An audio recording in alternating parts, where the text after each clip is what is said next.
इसके बाद देखो यहाँ पे क्वेश्चन नंबर 1 को, क्वेश्चन नंबर 1 चेक करने एक बार यहाँ पे क्या है,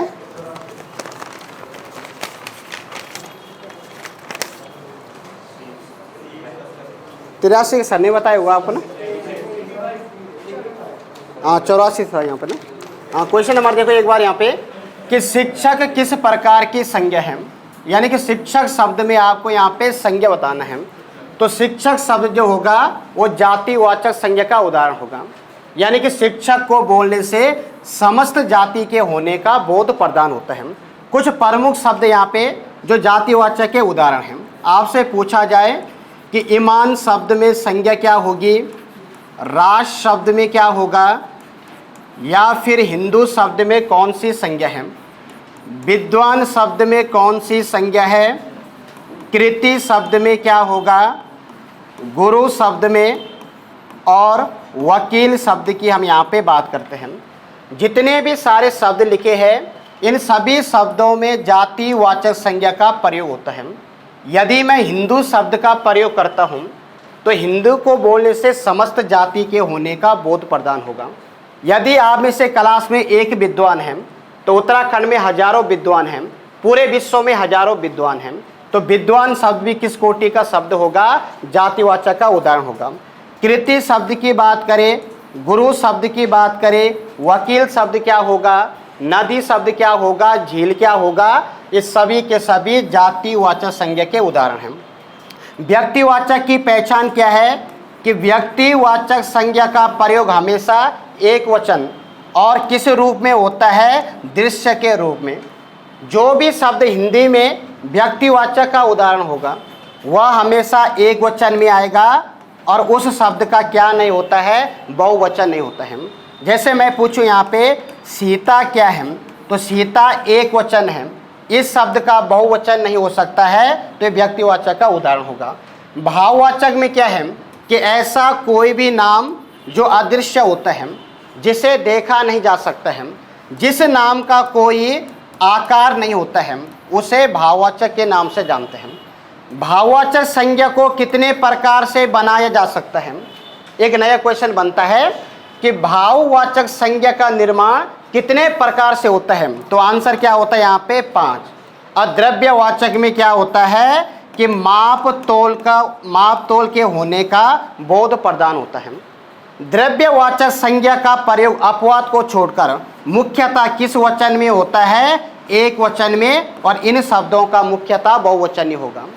जैसे सोना, चांदी, लोहा क्या होगा, पानी क्या होगा, दूध क्या होगा, लस्सी शब्द क्या होगा, इसमें आटा चावल क्या होगा, जो माप तोल के होने का बोध प्रदान करते हैं। इसके बाद आओ क्वेश्चन नंबर यहाँ पे 2 में। क्वेश्चन नंबर 2, वह बहुत धार्मिक व्यक्ति है वाक्य में रेखांकित है, यानी कि जो रेखा के जो यहाँ पे रेखा है इसके ऊपर शब्द को बताना है। मैं आपको बता दूं कि अक्सर हम इस रेखा को यहाँ पे रेखांकित के नाम से जानते हैं, पर यदि आपसे क्वेश्चन विराम चिन्ह की भाषा में पूछा जाता है तो इस रेखा को किस नाम से जानते हैं, अधोरेखा के नाम से, कि निम्न में से कौन सा अधोरेखा विराम है। तो जो यहाँ पे रेखांकित है इसे विराम चिन्ह में अधोरेखा के नाम से जानते हैं। अब इसमें देखो रेखा के ऊपर धार्मिक शब्द है, तो वह बहुत धार्मिक व्यक्ति है। धार्मिक शब्द जो है वो व्यक्ति की विशेषता बता रहा है। व्यक्ति शब्द क्या यहाँ पे, तो ये जातिवाचक संज्ञा का उदाहरण है। और संज्ञा की विशेषता जो शब्द बताता है उस शब्द को किस नाम से, विशेषण के नाम से जानते हैं। लेकिन विशेषण शब्द जिस संज्ञा और सर्वनाम की विशेषता बताता है उस संज्ञा और सर्वनाम को किस नाम से भी जानते हैं, विशेष्य के नाम से। यदि क्वेश्चन ये लिखा होता कि वह बहुत धार्मिक व्यक्ति है, इस वाक्य में विशेष्य क्या होगा, इस वाक्य में विशेष्य क्या होगा, तो राइट आंसर क्या होगा, यहाँ पे व्यक्ति होगा। कि विशेषण जिस संज्ञा की विशेषता बताएगा उसे हम विशेष्य कहते हैं। लेकिन यहाँ पे देखो यदि बहुत शब्द के नीचे रेखांकित होता तो बहुत शब्द जो है वो धार्मिक की विशेषता बता रहा है, और ऐसा कोई भी शब्द जो विशेषण की विशेषता बताता है उस शब्द को किस नाम से जानते हैं? प्रविशेषण के नाम से जानते हैं। संज्ञा के कितने भेद होते हैं? 3। सर्वनाम के कितने भेद होते हैं? 6। सर्वनाम की संख्या कितनी होती है? 11। क्रिया के मुख्यतः कितने भेद होते हैं? 2। और विशेषण के कितने भेद होते हैं? 4। कितने भेद होते हैं? 4। इसके बाद आओ क्वेश्चन नंबर यहाँ पे 3 पे। इनमें से किस वाक्य में सजातीय क्रिया का प्रयोग है? देखना, अगर आज के बाद क्वेश्चन आपसे सजातीय क्रिया का पूछा जाता है तो हिंदी भाषा में ऐसा कोई भी वाक्य जिस वाक्य में कर्म और क्रिया दोनों एक समान धातु से मिलकर बने होते हैं, तो ऐसे वाक्यों को हिंदी में किस नाम से जानते हैं? सजातीय। देखो, सजातीय का मतलब क्या है? सजातीय का अर्थ है कि ऐसा कोई भी वाक्य जिस वाक्य में कर्म और क्रिया जो है वो एक समान धातु से मिलकर बने होंगे। अब उदाहरण के माध्यम से समझने की कोशिश करो। इसमें लिखा है कि उसने चढ़ाई चढ़ी, ये सजातीय क्रिया का उदाहरण है। क्यों है? क्योंकि चढ़ी शब्द जो है ये क्रिया है। क्या चढ़ी? चढ़ाई, ये कर्म है। किसने चढ़ी? उसने, तो ये करता है। देखो, जो यहाँ पे क्रिया है, यदि मैं चढ़ी शब्द में ई को हटा दूं, ई प्रत्यय को हटा दूं, तो यहाँ पे क्या बचेगा? चढ़ बचेगा। और चढ़ क्या होता है? सर, चढ़ तो हिंदी में धातु है। अब देखो, यहाँ पे कर्म क्या है? चढ़ाई कर्म में अगर आई प्रत्यय को हटाएंगे, चढ़ प्लस आई, तो मैं आई प्रत्यय को हटाऊं तो शब्द क्या बचेगा? चढ़ बचेगा। यानी कि सजातीय क्रिया में क्या होगा कि कर्म और जो क्रिया है ये दोनों एक समान धातु से मिलकर बने होंगे। ऑप्शन नंबर 1, जीना एक कला है, तो इसमें आप लोगों का यहाँ पे प्रयोग नहीं हुआ। पक्षी डाल पर चाहते हैं, इसमें नहीं होगा। राम खेल कर चला गया, इस वाक्य में नहीं होगा। ऑप्शन सी को देखो, वह अनेक बोलियां बोलता है, तो यहाँ पे बोलना क्या होता है? क्रिया। देखो, क्रिया क्या बोलता है? अनेक बोलियां, तो ये आपका कर्म हो गया। अब यहाँ पे क्रिया से ता को हटाओ, सर बोल धातु है, ना आपका प्रत्यय है, और बोलना शब्द क्या होता है हिंदी में? क्रिया। यानी कि यहाँ पे क्रिया शब्द में जो है वो बोल धातु है। बोलियां शब्द में यहाँ प्रत्यय को हटाओ, तो कर्म शब्द क्या बचेगा? यहाँ पे बोल बचेगा। यानी कि इस वाक्य में क्या हुआ कि कर्म और क्रिया एक समान धातु का यहाँ पे प्रयोग हुआ। ऐसे वाक्यों को हिंदी में सजातीय क्रिया के नाम से जानते हैं। क्वेश्चन नंबर 4, वह स्त्री जिसके साथ विवाह का वचन दिया गया है के लिए एक शब्द क्या होगा? तो ऑप्शन क्या होगा यहाँ पे? ऑप्शन बी होगा, यानी कि वाग्दत्ता होगा। वाग्दत्ता शब्द में कौन सी संधि होती है? तो इसका विग्रह होगा वाग प्लस क्या होगा? दत्ता होगा। यानी कि किस संधि का प्रयोग हुआ है? व्यंजन संधि का हुआ है। वाग्बद्ध का मतलब क्या होता है? तो इस शब्द का अर्थ होता है मौन होता है, या फिर क्या होता है? वचनबद्ध होता है। इस चीज को आपको याद रखना है। और ऑप्शन ए में लिखा यहाँ पे वागदान, तो इसका विग्रह होगा वाग प्लस क्या होगा? दान होगा। यानी कि जिस स्त्री के विवाह की बात पक्की हो चुकी है उसे हम यहाँ पे वागदान के नाम से जानते हैं। यदि कभी क्वेश्चन समझ में ना आए तो जो ऑप्शन है हिंदी में, जो 4 ऑप्शन, उनकी आपको संधि करनी है। वहाँ से समझ में आप लोगों को आ सकता है कि वाक का मतलब क्या है? वाणी होता है। आपने पढ़ा होगा, यहाँ पे भी वाक का मतलब वाणी होगा। यहाँ पे दान की बात करता है, यहाँ पे दत्ता की बात करते हैं, यानी कि वचन देने की यहाँ पे बात करता है। क्वेश्चन नंबर आओ इसके बाद यहाँ पे 5 पे, वह दंड से बचना चाहता था इसलिए भाग गया। यहाँ एक संयुक्त वाक्य है, यानी क्वेश्चन नंबर जो 5 है वह एक प्रकार से क्या होगा? एक प्रकार से संयुक्त वाक्य का उदाहरण होगा। पूछा क्या गया कि इसका सरल रूप क्या होगा? अब ध्यान से समझना कि जो हिंदी में सरल वाक्य है तो सरल वाक्य को किस नाम से? साधारण वाक्य के नाम से जानते हैं। जो सरल वाक्य होगा या साधारण वाक्य होगा, तो साधारण वाक्य में हमेशा एक क्या होता है, उद्देश्य, और एक क्या होता है, विधेय होता है। जो वाक्य सरल या साधारण होगा, तो सरल वाक्य में किसका प्रयोग नहीं होता है, योजक चिन्हों का प्रयोग नहीं होता है। योजक चिन्ह का मतलब होता है जो समुच्चय बोधक होते हैं, जैसे और, परंतु, इसलिए, कि, जो, जब, यद्यपि, तथापि। इन योजक चिन्हों का प्रयोग किसमें नहीं होता है, सरल वाक्य में। अब इसमें देखो, यहाँ पे हमें बनाना सरल वाक्य, वह भाग गया। देखो सॉल्व करने का तरीका, क्योंकि सर योजक है, सरल वाक्य में योजक नहीं आएगा तो ये आंसर नहीं होगा। वह भागा, क्योंकि योजक है, सरल में योजक नहीं आएगा, क्योंकि यहाँ पे योजक है तो आंसर ये नहीं होगा। इस प्रकार कितना भी कठिन हो, इस प्रकार से देखो ए बी सी हटा दिया तो दंड से बचने के लिए वह भाग गया। क्या इसमें कोई योजक है, बताओ जल्दी से, क्या इसमें कोई योजक है? तो जो सरल वाक्य होगा उसमें एक उद्देश्य, एक विधेय होगा। कभी कभी जो स्वतंत्र उपवाक्य है वह भी आप लोगों का क्या हो सकता है, सरल वाक्य हो सकता है। इस चीज को याद रखना। वाक्य के कितने भेद होते हैं, कितने भेद होते हैं, दो। रचना के आधार पे वाक्य के कितने भेद होंगे, अर्थ के आधार पे, अर्थ के आधार पे, अर्थ के आधार पे 8 होंगे। और उपवाक्य के कितने भेद होते हैं, 3। उपवाक्य के कितने होंगे, 3। क्वेश्चन नंबर 6 पे आना। वचन की दृष्टि से कौन सा जोड़ा सही नहीं है? देखो लता शब्द का सही है, घोड़ा शब्द का सही है, किताब शब्द का सही है, नहीं है। तो इसमें देखो आपका राइट आंसर होगा बी होगा। सखी शब्द का क्या होता है, तो सखी शब्द का यहाँ पे सखियां होता है। इस चीज को आपको याद रखना। हाँ, लता शब्द का क्या होगा, लताएं होगा, सही है बिल्कुल। हमने नियम बताए थे आप लोगों, ऐसा नहीं होगा। जैसे यहाँ पे माता शब्द लिखा है तो जिस शब्द के लास्ट में बड़ा आ है और शब्द आपका स्त्रीलिंग है तो उस शब्द में कुछ नहीं होगा, लास्ट में आप लोगों को ए का प्रयोग करना है।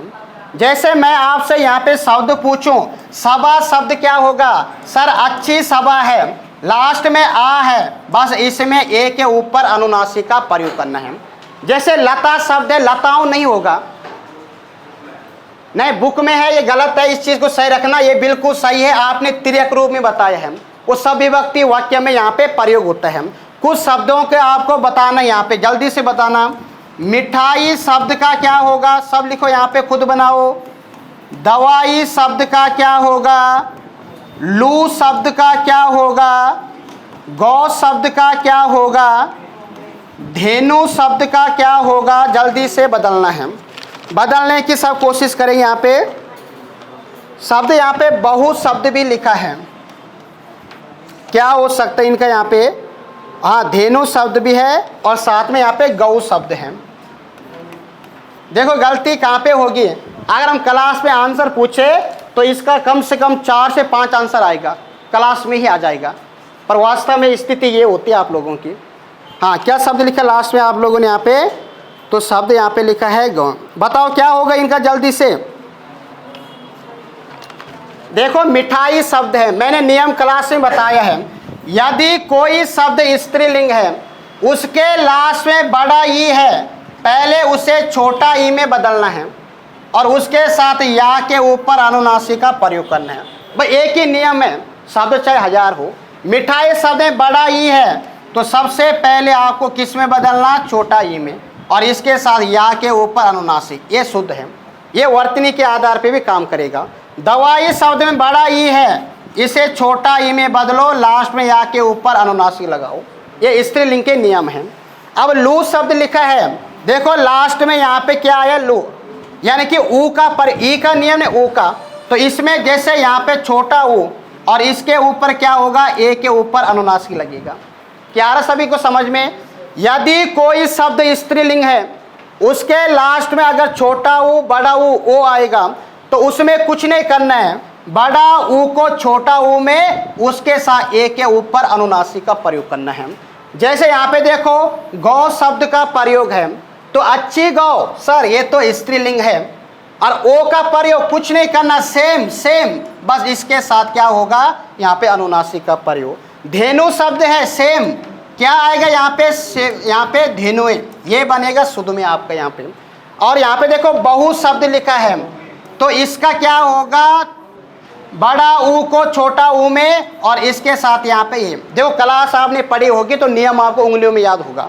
अब इसके बाद एक गौ शब्द है, तो इसका हो जाएगा गौएं। आए सभी को समझ में कहाँ पे गलती होती है। क्वेश्चन नंबर देखो यहाँ पे 7 में, खगेश का पर्यायवाची शब्द क्या होगा। सबसे पहले खगेश में संधि कौन सी होती है, तो इसमें गुण संधि होगा। क्या होगा इसका विग्रह, खग प्लस यहाँ पे ईस का मतलब स्वामी, यानी कि पक्षियों का स्वामी क्या हो जाएगा, गरुड़। यानी कि यहाँ पे खगेश शब्द जो है वो साथ में योग रूढ़ शब्द का भी काम करता है। इसका राइट आंसर क्या होगा यहाँ पे, ऑप्शन बी होगा। इस चीज को याद रखना। जैसे वाक शब्द है तो ये वाणी हो गया। जैसे यहाँ पे विदुत शब्द लिखा है, ये होता है किसका पर्यायवाची, चंद्रमा। वासुदेव कृष्ण का होगा। अब देखो परीक्षा लायक, आबकारी लायक, एक तो वन का बन सकता है या आपसे कमल का बन सकता है। ध्यान से देखना, जिसको नहीं आएगा वही शब्द लिखना। जैसे यहाँ पे लिखा वन का मतलब होता है अरण्य। अरण्य किसका पर्यायवाची शब्द है, वन का। ये लिखा यहाँ पे उपवन, ये भी वन का होगा। शब्द देखो कांतार शब्द लिखा है। यदि मेरे से पूछा जाता कि कांता, तो ये स्त्री यानी कि औरत का होगा, जबकि यहाँ पे कांतार किसका होता है, वन का होता है। कानन किसका पर्यायवाची है, वन का। किसका है, वन का। जंगल भी किसका होगा, वन का। बगीचा शब्द भी, बगीचा भी वन का होगा। और बंग अगर कहीं पर लिखा होगा या फिर लिखा होगा परीक्षा में कि विपिन किसका पर्यायवाची है, तो विपिन भी किसका होगा, वन का होगा। अब सबसे ज्यादा क्वेश्चन बने आज तक यहाँ पे कमल शब्द से, जितने हैं सब हमने एक साल लाए हैं। कमल में देखो यहाँ पे एक तरीका और है। कमल की कमजोरी ये है कि कमल के लास्ट में जा आता है, और जिनके लास्ट में क्या आएगा आपका, दा, वो होता है बादल का पर्यायवाची। देखो यहाँ पे अंबुज शब्द में जा कमल का होगा। अरविंद शब्द सबको पता है कमल का। इंदिवर, इसको याद रखना, यहाँ पे ये कमल का है। कंज शब्द के लास्ट में जा यानी कि कमल होगा। तामरस, कई बच्चे आम लगाते हैं वहां पे। तामरस किसका पर्यायवाची है, कमल का। नलिन शब्द किसका होगा, कमल का। पंकज भी होगा, पद्म शब्द भी होगा। पुष्कर फूल का नहीं होगा बल्कि कमल का होगा।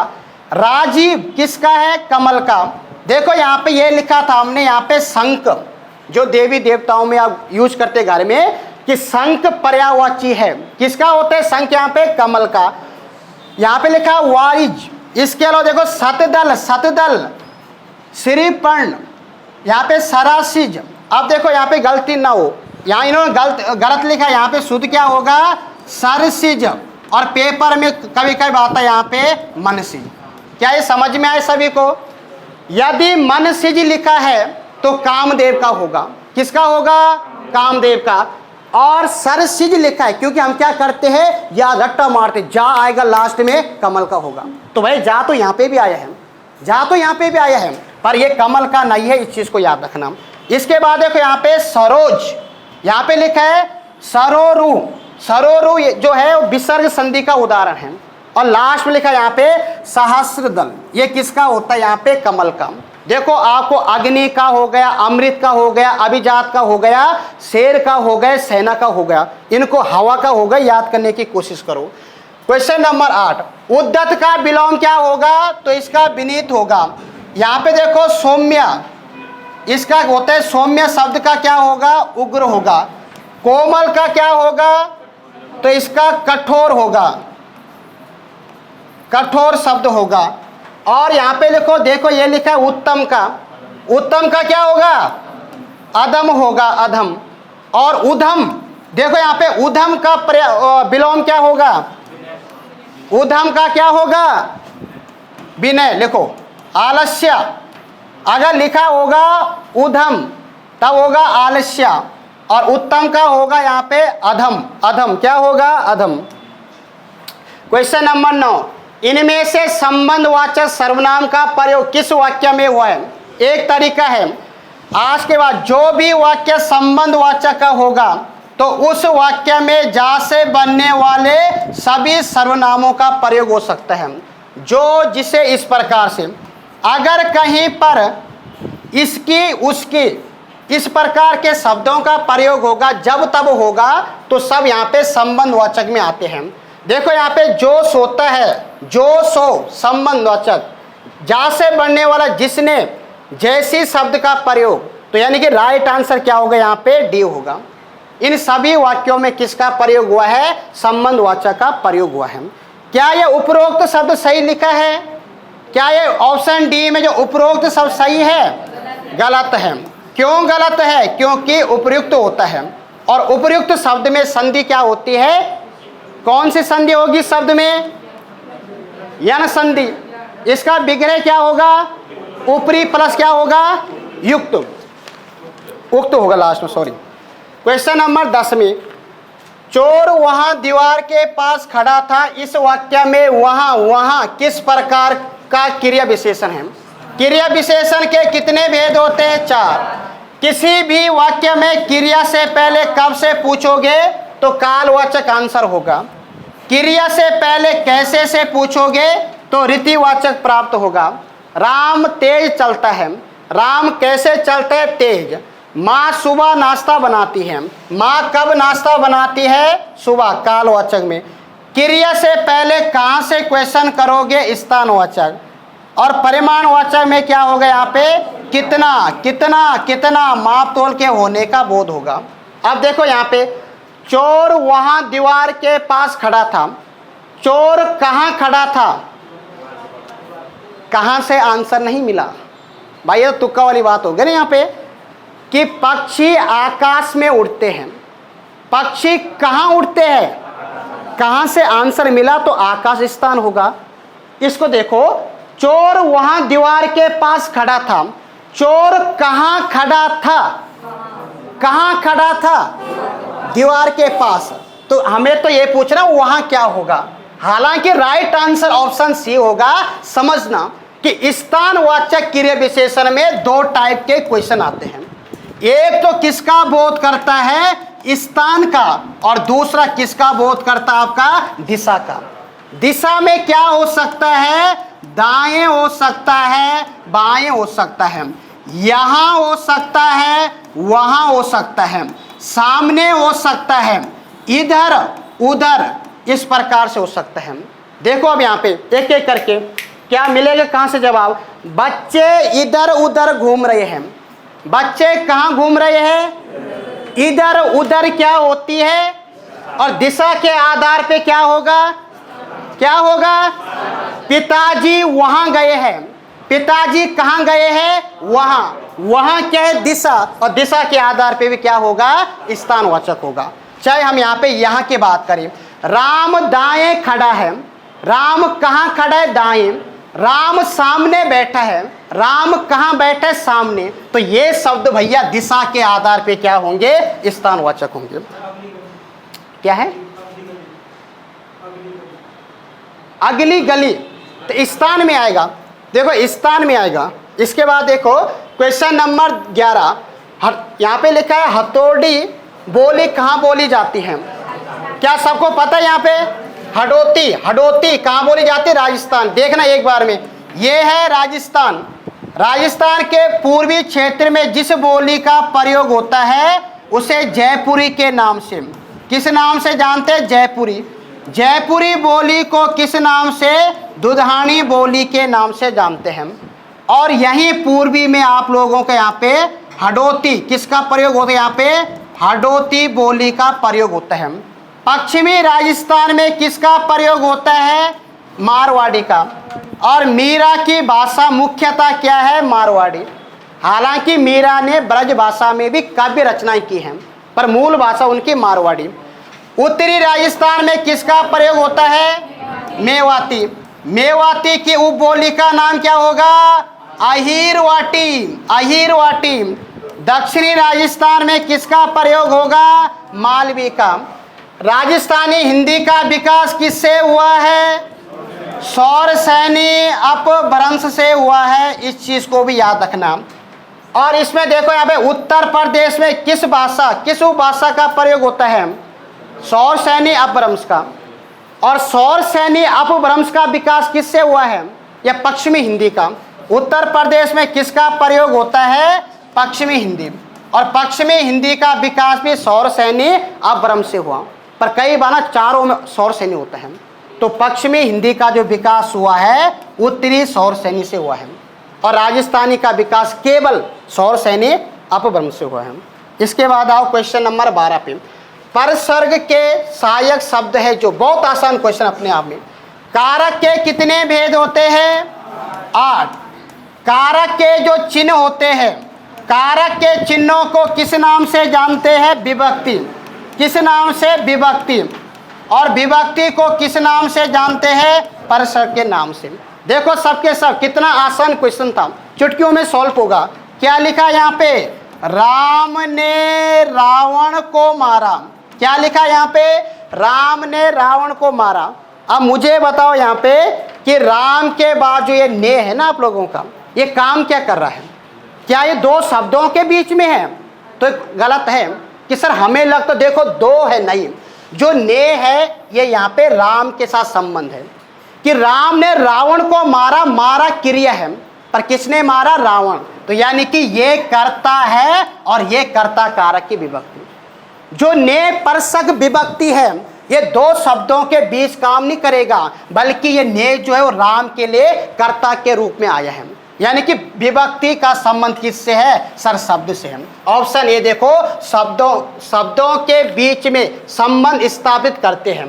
दो शब्दों के मध्य में, ये गलत होगा। यानी कि राइट आंसर इसका यहाँ पे ऑप्शन ए होगा कि शब्दों के बीच संबंध स्थापित करते हैं। क्यों? क्योंकि यहाँ पे मारा शब्द क्रिया है और ये आपका यहाँ पे कर्म के होने का बोध कराएगा। क्वेश्चन नंबर आना यहाँ पे 13 पे। इन तिलों से तेल नहीं, इस लोकोक्ति का अर्थ क्या होगा? बताओ क्या होगा? मैंने नियम बताए थे आप लोगों को। नियम ये था कि जो लिखा होता है वो डायरेक्ट अर्थ नहीं होता, किसमें? मुहावरे में। लेकिन लोकोक्ति पूछे, लोकोक्ति में लगभग सेम होता है जो लिखा होता है। तो यानी कि इसका राइट आंसर क्या होगा? किसी प्रकार के लाभ की संभावना का ना होना। सेम जो ऊपर लिखा होता है लोकोक्ति में लगभग सेम अर्थ यहाँ पे उसका आंसर देखने को मिलता है। क्वेश्चन नंबर देखो यहाँ पे लिखा है 14 में, शुद्ध वर्तनी का चयन कीजिए। बताओ क्या होगा शुद्ध वर्तनी? ऑप्शन यहाँ पे बी होगा, इसको याद रखना। हालांकि एक शब्द हमने आपके लिए लिखा, यहाँ पे महत्व शब्द लिखा है। क्या ये शब्द शुद्ध है वर्तनी के आधार पे? ये भी अशुद्ध है, ये भी अशुद्ध है, बल्कि शुद्ध शब्द क्या होगा यहाँ पे? इसको। हालांकि हम लिखते इसको है, हम लिखते इसको है, पर नंबर किस पे मिलेंगे आपको? इस पे। कुछ शब्द अशुद्ध शब्द लिखे हैं, इनको शुद्ध करना 1 मिनट में। इनको मत लिखना आप, यहाँ इनका शुद्ध रूप लिखो जल्दी से, इनका शुद्ध रूप लिखो जल्दी से, लिखना यहाँ पे केवल शुद्ध रूप लिखो इन शब्दों का, ठीक है? अशुद्ध यहाँ पे लिखे हैं।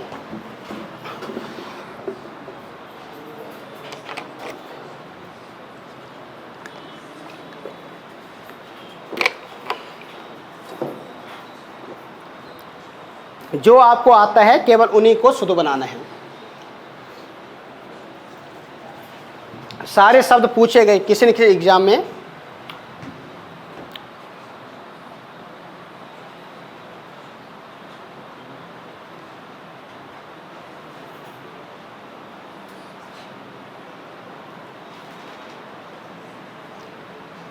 कर ले शुद्ध आप लोगों ने?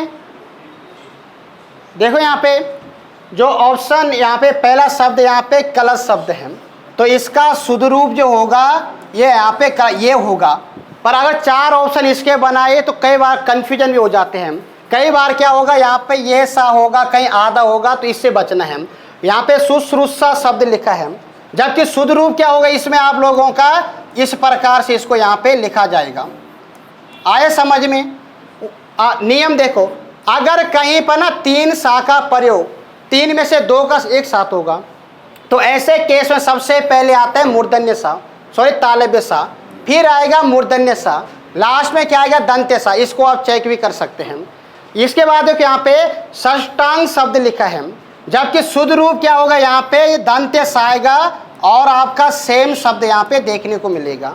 प्रशंसा शब्द पूछा भी गया था किसी एग्जाम में, इस प्रकार से आपको लिखना होगा। सडी यल शब्द में क्या होगा, तो इसमें सडी यल इस प्रकार से शुद्ध बनेगा। जोनार शब्द में बहुत इंपॉर्टेंट शब्द है अपने आप में, इसमें क्या बनेगा छोटा ओ और सेम रहे यहाँ पे, यानी कि जोनार बनेगा। इसके बाद दृष्टांत, इसमें क्या बनेगा सेम ये बनेगा और सेम आपका यहाँ पे शब्द रहेगा। संग्रहित बिल्कुल सही शब्द है, इसमें गलती क्या हुई, यहाँ पे रा का प्रयोग नहीं होगा बल्कि गा के साथ यहाँ पे री स्वर का प्रयोग होगा। देखो सृष्टा शब्द लिखा है, शुद्ध रूप क्या होता है इसका, तो सृष्टा होता है इस प्रकार से। दृष्टा शब्द लिखा है तो इसमें शुद्ध क्या होगा दृष्टा इस प्रकार से होगा। वैश्य शब्द लिखा है, शुद्ध रूप क्या होगा इसका, यहाँ पे इसका होगा वैश्य इस प्रकार से लिखा आप लोगों ने। क्वेश्चन नंबर आओ 15 पे। शासन की ओर से किसी व्यक्ति को या एक विभाग से दूसरे विभाग को जो पत्र भेजे जाते हैं, समझना यहाँ पे एक विभाग है ये दूसरा विभाग है, एक विभाग दूसरे विभाग को जो पत्र लिखता है उसे हमेशा किस नाम से, सरकारी पत्र। सरकारी पत्र की शैली क्या होती है, किस प्रकार की होगी, अन्य पुरुष होती है। और इसकी भाषा क्या होती है,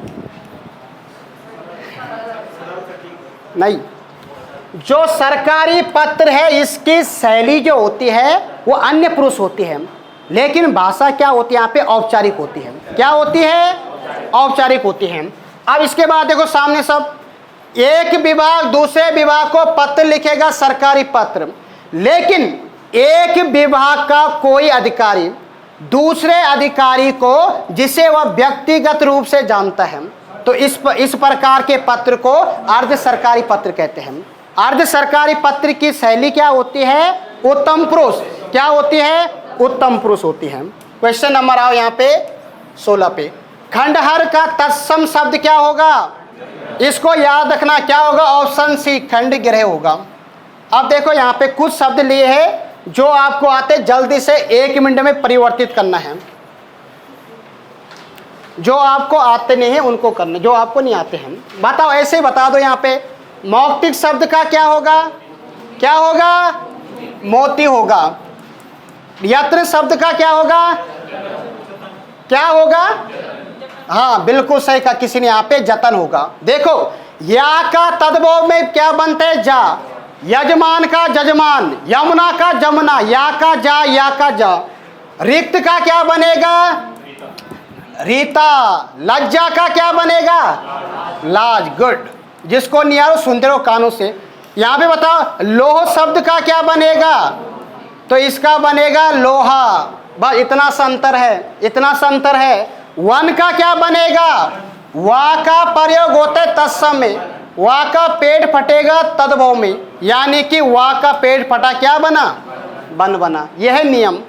वर यात्रा का क्या होगा, नहीं, बारात होगा। पर एक बार ये रिक्वेस्ट आपसे, इस शब्द की वर्तनी को चेक करना ये आपकी जिम्मेदारी है, क्योंकि कहीं पर क्या लिखा किताब में ये, तो दो किताब में ये, 3 किताब में ये आ रहा समझ में। हालांकि वर यात्रा का तद्भव बारात होगा, पर ये पृथ्वीनाथ पांडे में तो ये दिया है और कई किताबों में ये दिया है, राजपाल सिंह में। एक बार जिम्मेदारी आपकी है। वर्तिका शब्द का क्या होगा, इसका बत्ती होगा या फिर बत्ती होगा, ये सेम सही है। वृश्चिक शब्द का क्या होगा, बिच्छू होगा। और सन्यासी शब्द का क्या होगा, क्या होगा सर, यही सेम होगा, सेम होगा, बस हा के ऊपर इस बिंदी को हटाओ, क्या बने यहाँ पे, सन्यासी, सेम शब्द होगा। और सज्जन का क्या होगा, सज्जन का होगा साजन। क्या होगा, साजन। याद करने की कोशिश करेंगे नियम के। देखो यहाँ पे 17 में सदानंद का संधि विच्छेद क्या होगा, पुलिस में आया था इस टाइप का क्वेश्चन, कई बच्चे यहाँ पे ऑप्शन ए को लगाएंगे। सर ये तो दीर्घ संधि हो गई, पर ये नहीं है। राइट आंसर क्या होगा यहाँ पे? बी, सत प्लस आनंद होगा। सदानंद शब्द में कौन सा उपसर्ग है? क्या होगा? तो सत उपसर्ग होगा। अब देखो यहाँ पे कुछ शब्द लिए हैं जो आपको आने जरूरी है। वागी शब्द में कौन सी संधि है? क्या इसमें स्वर होगा? नहीं, स्वर नहीं होगा। क्या होगा इसका विग्रह? वाग प्लस ईक होगा। सदानंद में क्या होगा? इसका होगा सट प्लस क्या होगा? आनंद होगा। उदय शब्द में कौन सी संधि है? क्या होगा? व्यंजन। विग्रह क्या होगा? उत प्लस ए। उद्योग शब्द में बनेगा उत प्लस योग, व्यंजन। तल्लीन शब्द में बनेगा तत् प्लस लीन। तल्लीन शब्द में उपसर्ग क्या होगा? तत्। उद्योग में होगा उत, उदय में होगा उद। ये कोई उपसर्ग नहीं है, ये आपका कोई उपसर्ग नहीं है। इसके बाद देखो उल्लंघन का क्या बनेगा? उत प्लस क्या बनेगा? लंघन। तत्क्षिक का क्या बनेगा? क्या बनेगा? तत् प्लस शिव। ये गलत है, यहाँ पे ये होना था तत्शिव, यानी कि तत् प्लस शिव। और उद्धत का क्या बनेगा? उत प्लस हत। उत प्लस हत होगा। देखो नियम याद है ना? अगर देखो संधि के नियम याद नहीं तो दिक्कत है, फिर आ रहा समझ में? वरना किताब याद करना, फिर शब्द यहाँ पे अगर ये सब याद नहीं हुए नियम। क्वेश्चन नंबर आओ यहाँ पे देखो 18 पे। जिस दिन एसआई का पेपर होगा याद रखना, यहाँ से एक आध क्वेश्चन 100% बनेगा, आएगा। क्वेश्चन में लिख के दे सकते इस बात को जो ये क्वेश्चन लिया है। ध्यान से सुनना, यहाँ पे लिख के लेना। आदि काल को प्रारंभिक काल नाम किसने दिया? किसने दिया था? आदि काल को प्रारंभिक नाम किसने दिया था? मिस्र बंधु ने दिया था। अब देखो क्वेश्चन इससे बाहर नहीं आ सकता है, ऑल इंडिया का इससे बाहर क्वेश्चन नहीं बनाएगा। चारण काल, आदि काल को चारण काल किसने कहा था? बोलते जोर से, क्या किसने कहा था? जोर से ग्रेसन ने। आदि काल को आरंभिक काल किसने कहा था? मिस्र बंधु। प्रारंभिक काल भी आरंभिक भी मिस्र बंधु। आदि काल को आदि काल किसने कहा? हजारी प्रसाद द्विवेदी। यानी कि अच्छा क्वेश्चन है कि आदि काल को आदि काल किसने कहा? हजारी प्रसाद द्विवेदी ने कहा। इसके बाद आगे देखो, आदि काल को सिद्ध सामंत युग किसने कहा? राहुल सांकृत्यायन। आदि काल को बीज वपन काल किसने कहा? किसने कहा था? महावीर प्रसाद द्विवेदी। क्या कहा था इसने? यहाँ पे क्या कहा था बताओ? बीज वपन काल। देखो याद करना, टाइम कम है वरना मैं 3 शब्दों को ले आता, क्योंकि अब कुछ समय बचा है आपके पास। आदि काल को वीर काल किसने कहा? पढ़ो, किसने कहा?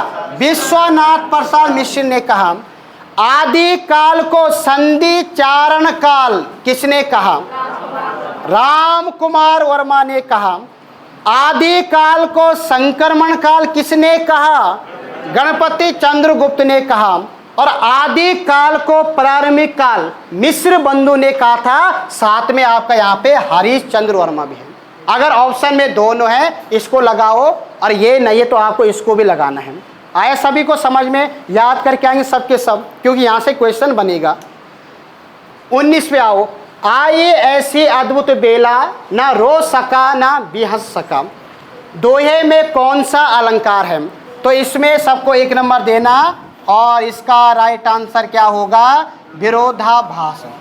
क्या होगा? क्या होगा? विरोधाभास होगा। समझना 1 मिनट में। आज के बाद कभी भी आपका क्वेश्चन गलत नहीं होगा। आज मैं लिख के दे सकता हूँ विरोधाभास में क्या संधि, क्या परिभाषा मुझे नहीं आती है।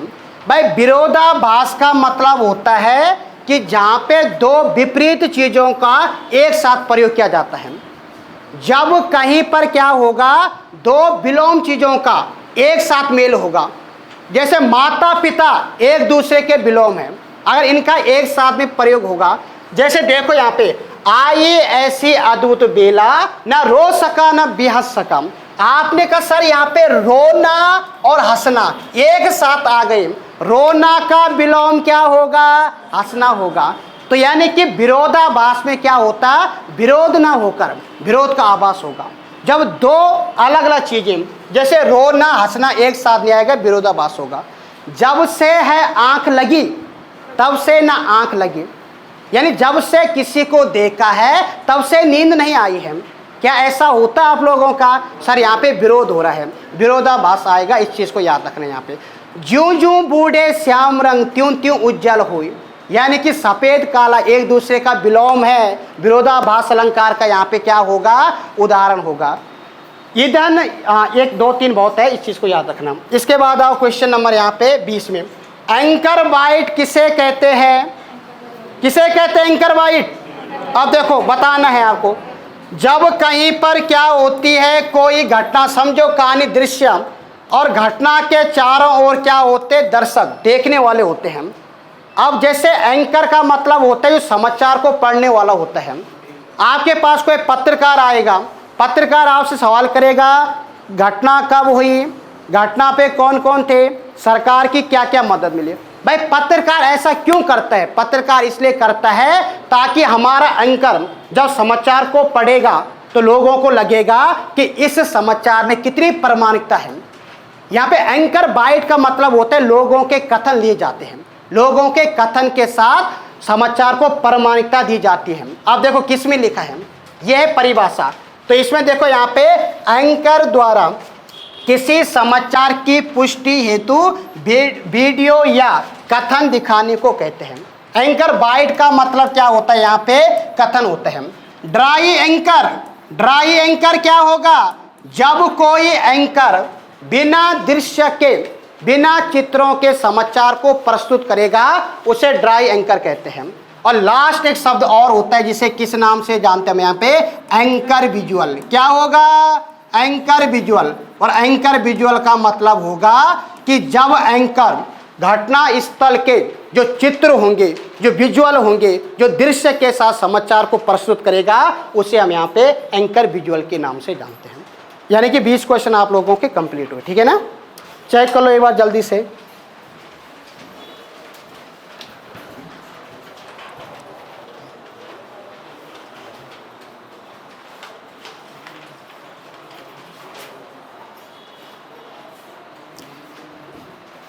दरवाजा खोल दो, हवा आ जाएगी।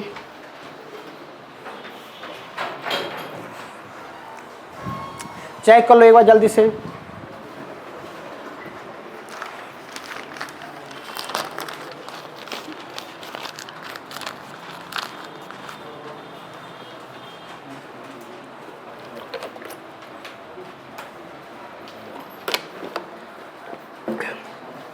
अस्सी +70 +